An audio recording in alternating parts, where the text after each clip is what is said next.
Hey guys, welcome back to another episode of Music Marketing TV. I'm Dan D, and thanks for tuning in. Today I'm going to show you guys 3 tips on how to make your real guitar performance sound real and sound good. Alright guys, so let's get on with it. First thing you want to do is your style of play. Alright guys, that will dictate pretty much how well or how the potential of how well your performance will sound. Alright, I'm going to turn off these effects. I'll show you guys that in a bit. Turn off the chords and just have the guitar in there.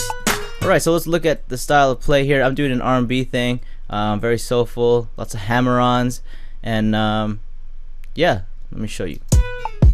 Hammer-on right there, and right there, and of course it repeats. Alright, next thing, that's pretty much it for style of play. But the next thing you want to do to the style of play is make sure it's lazy, right? You know, draw all your stuff on the lines and whatever, making sure it's all quantized, right, and all that good stuff. But the next thing you want to do is push it back a little bit. Alright, let me show you guys what I mean here. I'm gonna zoom in, and you can see that it's not right on the lines. Alright, how to do that is you pretty much press Alt or Option on a Mac, and you're going to use the right pad and move it over just a bit. Alright, I like to use about 2 clicks over, maybe 1 click will do. Let me show you what it sounds like with it on. And if it's off beat just a bit,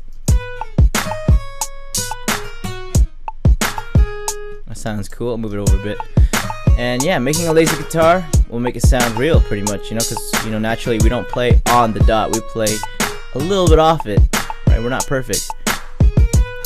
Alright, so that's pretty cool. Make sure it's lazy. Okay, next thing you want to do is velocities. Make sure you got all that right. Make sure you put smart dynamics, right? Make sure you want in this case I made sure that I have, you know, strong dynamics on the ones and the and count right here. And then on my hammer-ons it just goes, you know, low high, low high, low high, and you know, you can always have different low highs, right? They're not always the same, right? Because we're not always perfect. All right, at least I'm not. All right, so that's cool. This hammer-on looks kind of weird, so I'm gonna fix that. I'm gonna show you guys another thing why my my velocities are ramped up all the way to the top. I'll show that later or just in a sec. Alright, the next thing you guys want to do is go into the effects of RealGuitar. This will greatly improve your performance, your solo performance, or even just a, you know, performance, right? Or even live performance. Alright, let's go into it. I'm going to show you guys my effects here. I'm using slide down and I'm using my hammer-ons. Alright, now depending on what velocities are hit will dictate the effect, right? So right here I'm using 120, and up will do a slide down, which is why my first notes on the song kind of slide down. Right? If I were to make this go any lower, just wait till it hits the threshold, and there it is. And might as well just keep it all the way up because it's easier.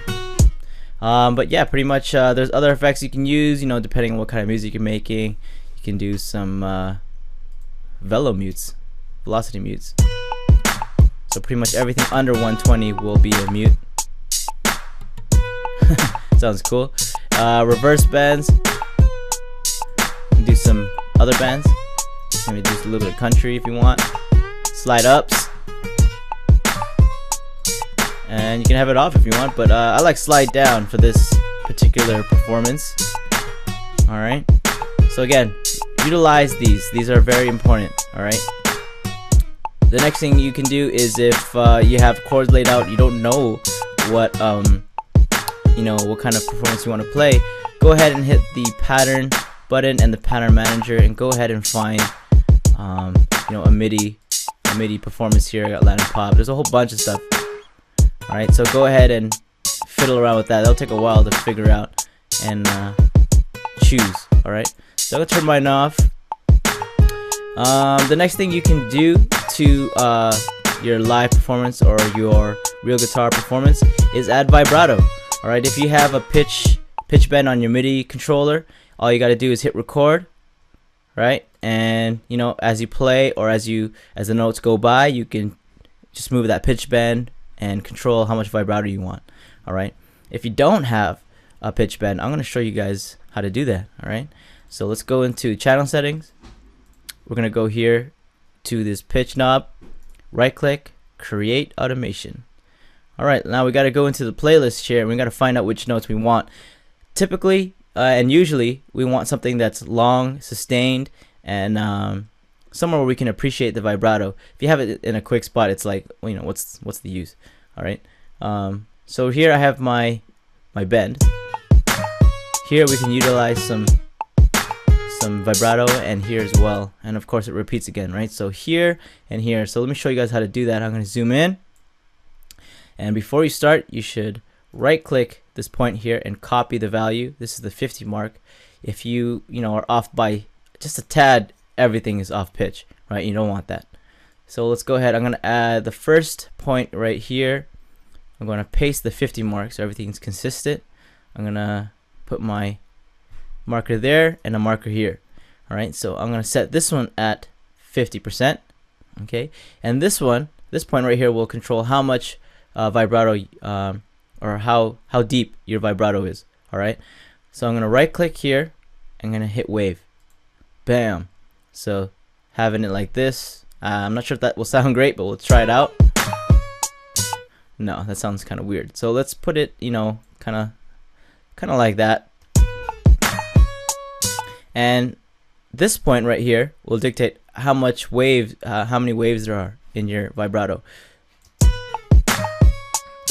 Right? Having less is better.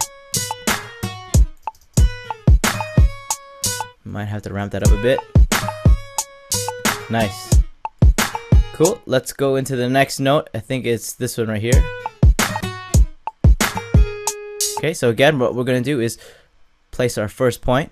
Now you saw that it moved a bit, so you're going to right click. You're going to paste value. You're going to find the end note. I'm going to go up here, and I'm going to put it down one here, and then make sure that's at my 50 mark, so the remainder of my notes are in pitch again. And this one again will control how deep your vibrato is, and this one will control how many wavelengths there are. All right, we'll probably do something like that.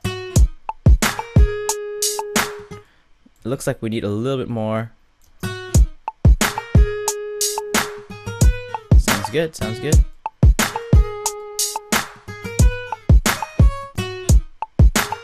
All right, and it just takes trial and error to find out which one you want. So that's pretty much it for vibrato. Next thing you can do is add effects. All right, now I just have parametric EQ, limiter, delay, and reverb. All right, just keeping it natural.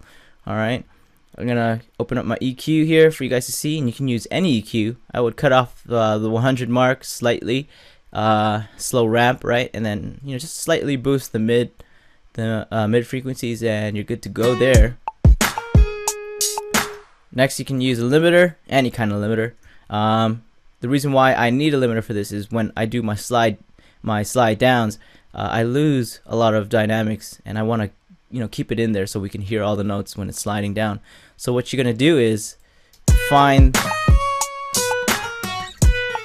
that little ramp right there, and you're gonna pretty much put it at the bottom of it, and have your ratio about 8:1, and just turn up your gain, right?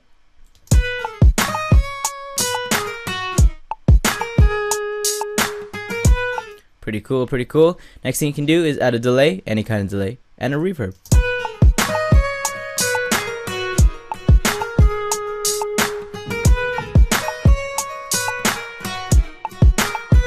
Cool. So that's pretty much it for this tutorial of Music Marketing TV. Let me put up my chords and see how this fits in the mix. Maybe a little too much vibrato.